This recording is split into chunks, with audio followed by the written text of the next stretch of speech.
Grade 1, let us stand up for our prayer.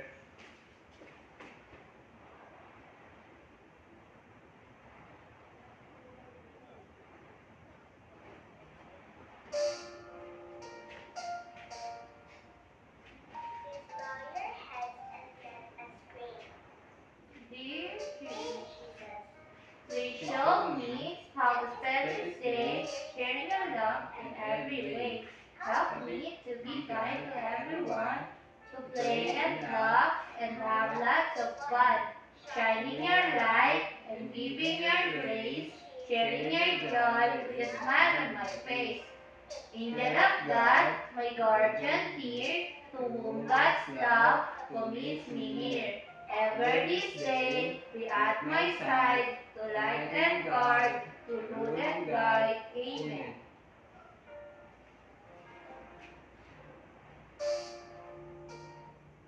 Good morning, grade 1. Good morning, teacher. Have you eaten your breakfast? Yes, teacher. What breakfast did you eat? Yes, Ginny. Egg and chicken, teacher. Okay, that is yummy and nutritious. How about you, Nolly boy?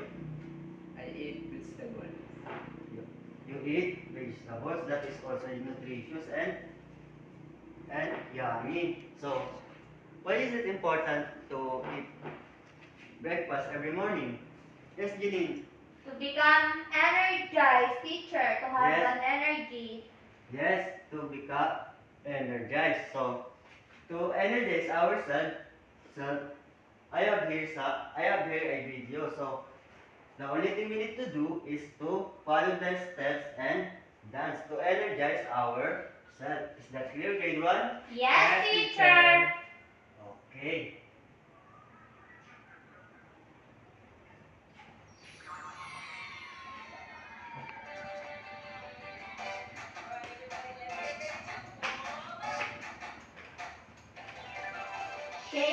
Shake it, just like this. Shake it, just like this. Shake it, just like this. And roll around. Wiggle them, just like this. Wiggle them, just like this. Wiggle them, just like this. And roll around. Clap it, just like this. Clap it, just like this. Clap it, just like this. And roll around. Okay. Okay. Now take your seat and put all the pieces of paper under your chair. Before we proceed to our lesson for today, I have here some set of words. Then we will read it and spell. Sheep. Sheep. S-H-E-E-P. S-H-E-E-P. Sheep. Sheep. Numbers. Numbers. N-U-M. N-U-M. B-R. B. B-E-R. B-E-R. S. S. Numbers. Numbers. Butterfly. Butterfly. B-U-T. B-U-T. T-E-R. T-E-R. F-L-Y. F-L-Y. Butterfly. Butterfly. Set. Set. S-E-T. S-E-T. Set. Set. Pond. Pond. P-O-N-D. P-O-N-D. Pond. Pond. Butterfly. Butterfly. Sheep. Sheep. Numbers. Numbers. Set. Set. Pond. Pond. Okay. Now grade 1. Who among you knows some classroom rules? Yes, Ginny. Teacher, raise your hand if you want to speak. Okay. Raise your hand if you want to speak. What else? Yes, Nolly boy, how about you? Be quiet. Yes, be quiet. Now grade 1, this is our classroom rules. I will read it first, then you will follow. Classroom Classroom rules. rules. Raise Raise your your hand hand if you if you want want to to answer. answer. Be Be quiet. quiet. Be Be on on time. time. Okay. Is that clear, grade 1? Yes, teacher. Okay, very good. Now, who among you know our discussion yesterday? Yes, Janine. It is all about the counting of money bills, teacher. Okay, money, bills, and Coins. coins. Now, for truly understood our lesson yesterday, I have here an exercise. So,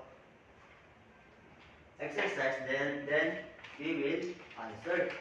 Who wants to answer number 1? Teacher. Yes, Janine. But before that, we will read the directions. I will read it first, then you will follow. Directions. Directions. How How much much is is shown shown in in each each picture? picture? Okay, Janine, number 1.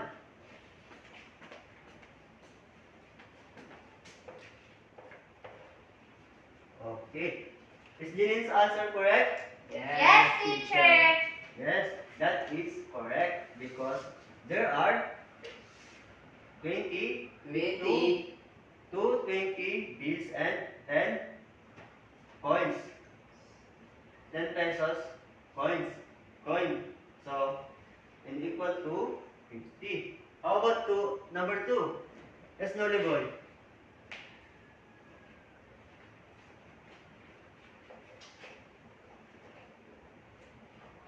Is Nolly boy answers correct? Yes, teacher. Okay, this is correct because 50 bills plus 5 coin is equal to 55. 55 pesos. How about number 3? Yes, Janine.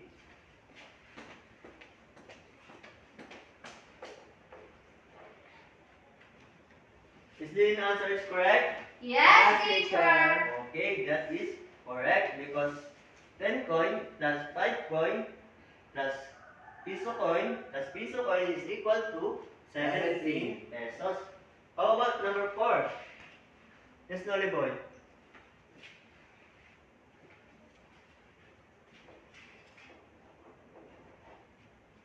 Is Nolly boy answers correct? Yes, teacher. Okay, that is correct because 100 bills plus 2 coins is equal to 102 pesos. How about number 5? Yes, Janine.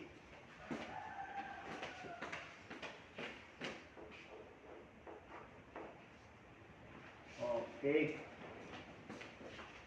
Is Janine answers correct? Yes, teacher.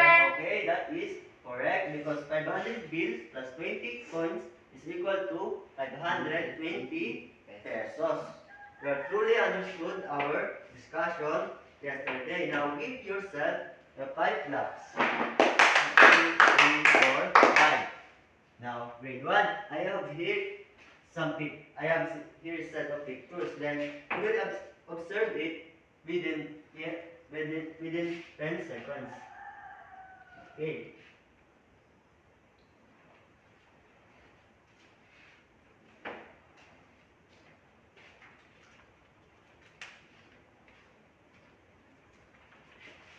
Okay, grade 1, what did you observe to the pictures? To the first pictures? Yes, Jenny. Teacher, there are a group of birds. How about to the second picture? Yes, Nolly boy. There are groups of fish. Okay. Now, let us pause to the first picture. So, have you experienced to see a bird, to saw a bird? Yes, teacher. Okay. Do you know what is the sound of a bird? Yes, teacher. What is the sound of a bird? Yes, Nolly boy. Tweet, tweet, tweet. Okay, tweet. So, how can you describe a bird? Yes, Jenny. Teacher, the birds have wings. Okay, they have wings and beak.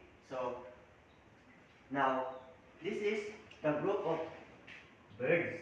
So, let us count how many birds there are. So, 1, One, 2, 1, 2, 3, 3, 4, 4, 5, 5, 6, 6, 7, 7, 8, 8, 9. 9. How many birds there are? 9, teacher. Okay, there are 9 birds. How about to the second picture? What did you observe to the second picture? Yes, Noleboy. It's a group of fish. There is a group of fish. How can you describe a fish? Yes, Janine. Teacher, the fishes have fins and also they can swim. Okay, they can swim. Now, grade 1, what is the importance of birds and fish to our human life, to the human life, or to our surroundings? Yes, Janine. Teacher, the fishes gave us food and also makes our oceans beautiful. Oh, And also the birds, also the same. It also gave the nature more beautiful and attractive. okay, very good, Janine. They, they are important to our human, to the human life because it provides foods to human and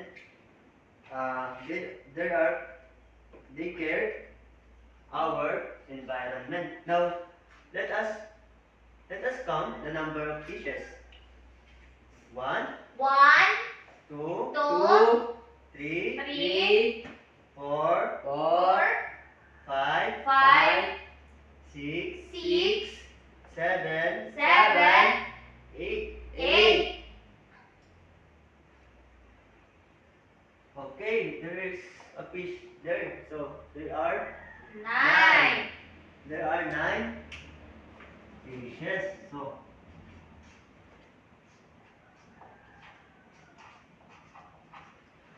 to sum up the number of birds and fishes, how many animals there are? Yes, Janine. There are 18 animals, teacher. Okay, there are 18 animals. So, so before that, but I have another set of pictures. So, what did you observe to the pictures? To the first picture? What animals is? Yes, Jenny. I saw a sheep, teacher, a group of sheep. A group of sheep. What is the sound of a sheep? Yes, Jenny. Bo, bo. Okay. Now, how can you describe a fish? A sheep. Yes, Nolly boy. Sheep is have ears and mouth and pulpit. Okay. Where is usually live the sheep? Yes, Jenny. In the land, teacher. In the land or at the farm. So now let us count. Let us count the number of sheep. 1, 1, 2, 2, 3, 3, 4, 4, 5, 5, 6, 6, 7, 7, 8, 8, 9, 9, 10, 10, 11, 11, 12, 12, 13, 13, 14. 14. Okay. There are 14 sheep.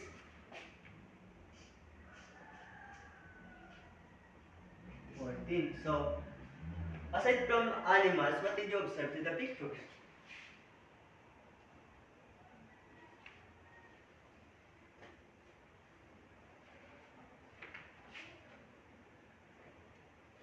What did you observe in the pictures? Yes, Janine. There are also two animals. There are two animals. So,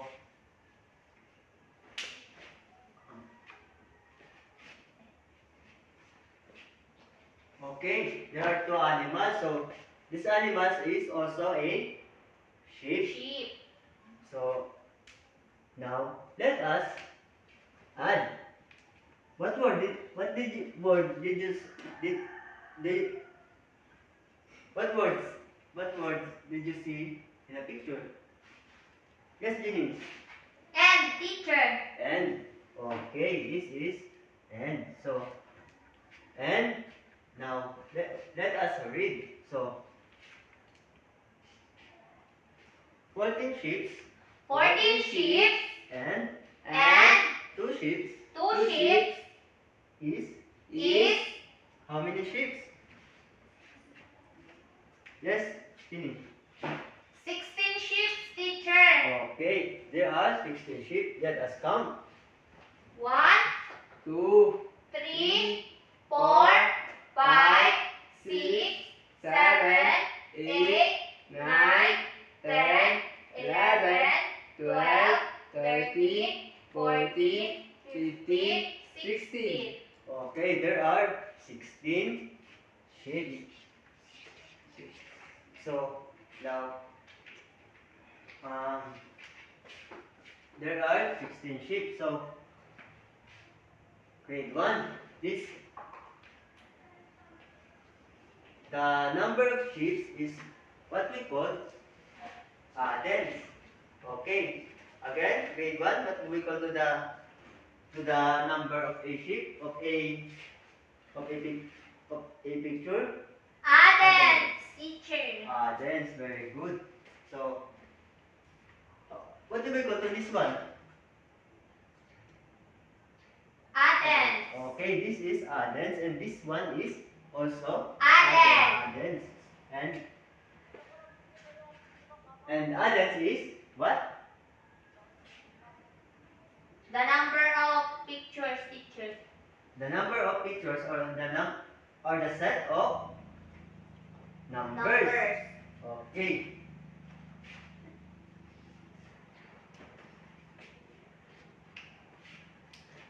So okay, grade 1, how many sheets again in the first picture? There are 14, teacher. How about to the second picture?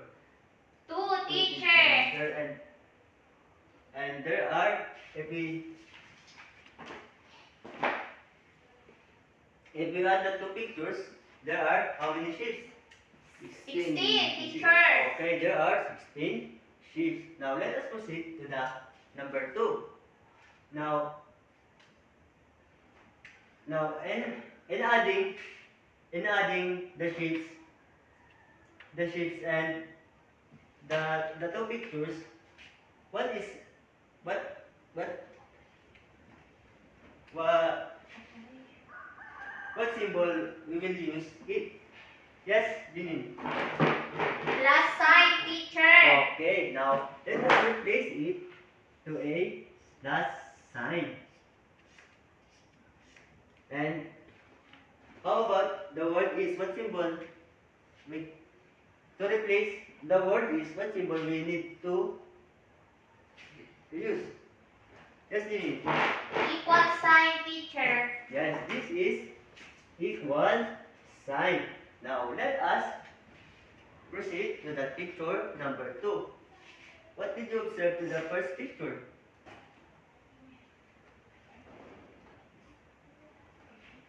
Yes? there are a group of ducks. Okay, there are the ducklings. Okay, there are the ducklings. Now, do you, do you know what is the sound of a duckling? Of a duck? Yes, Jinin.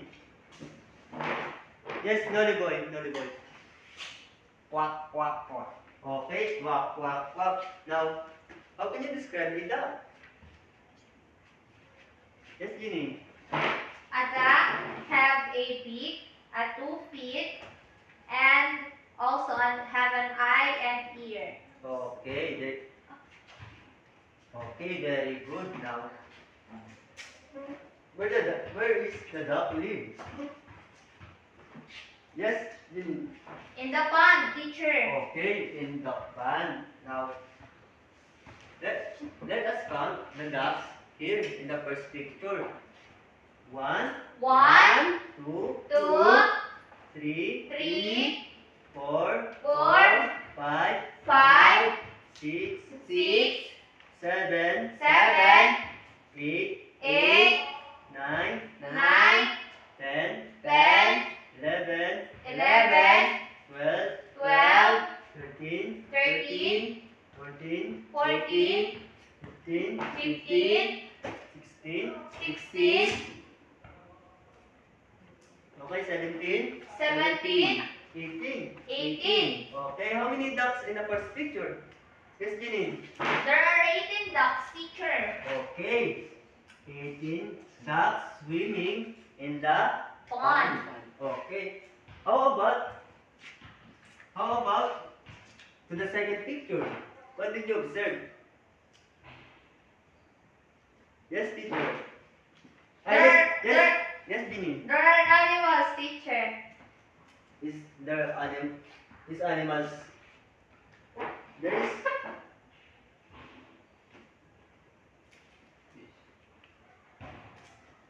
yes. Jenny. There is a pond, teacher. Okay, there is a pond and there is no animals there or there is no duck in here.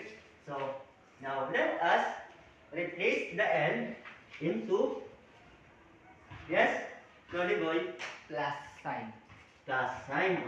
Okay, and the word is replaced to yes, slowly boy, Equal sign. equal sign. Again, grade 1, what do we call to the set of numbers? Yes, Ginny. Addends, teacher. The addends. Now, what is the number of addends in the first picture? Yes, Ginny. 18, teacher. 18. How about in the second picture? Yes, Ginny. There are no numbers of animals, teacher. 0. There is no number of animals or the 0. So now now there is a symbol of plus sign. Now we can add the 18 to 0 and is it equal to yes, Ginny. It's still equal to 18, teacher. Okay, there is equal to 18. Is that clear, grade 1? Yes, teacher. Okay. Again, what do we go to the set of numbers? Addends. Addends, teacher. Okay. The word and replace to what? Grade 1? Set of numbers. The word and is replaced to when adding the set of numbers? Plus sign, Plus sign. teacher.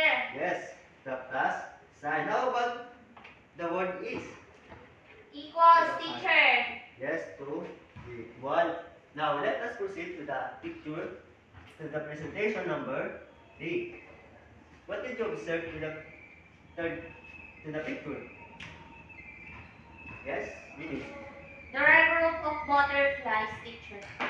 Yes, there are group of butterfly. How can you describe a butterfly? Yes, Ginny. A butterfly have 2 wings and they can fly. Okay, they can fly. Now, where is the butterfly live? Yes, Ginny. Sometimes the butterfly lives in the flowering plants or the plants and in the forest, teacher. Okay, they are okay. Very good. So now let us count the number of butterfly here. The first picture. 1, 1, 2, 2, 3, 3, 4, 4, 5, 5, 6, 6, 7, 7, 8, 8, 9, 9, 10, 10, 11, 11, 12, 12, 13, 13, 15, 15, 16. 16. Ay, 15. Okay, 15. So,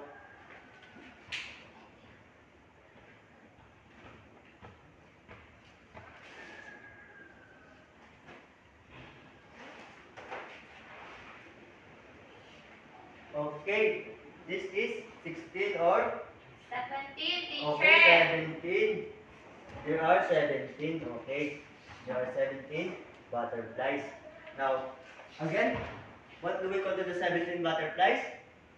Grade 1? Adens. Yes, Jolly Boy? It's called Adens, teacher. Okay, that is what we call dance. Now, to now what will we do to the word end? Yes, Jenny. Teacher, we will replace it with a plus sign. Okay, we will replace it to plus Sign. Okay. Now, what did you observe with the second picture? Yes, Jenny. Teacher, there is only one butterfly. There is only one butterfly, and the butterfly is sad because it is only one. Now,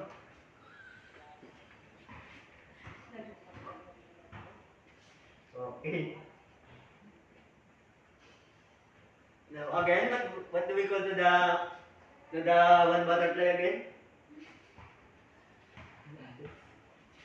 Adens, teachers. Okay, then now what will we do to the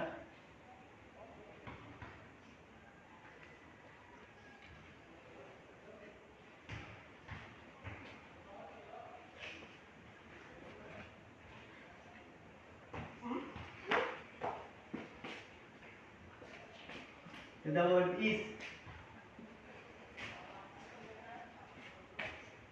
Okay, Equals, teacher.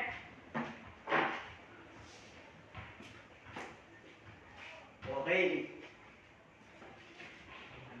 Is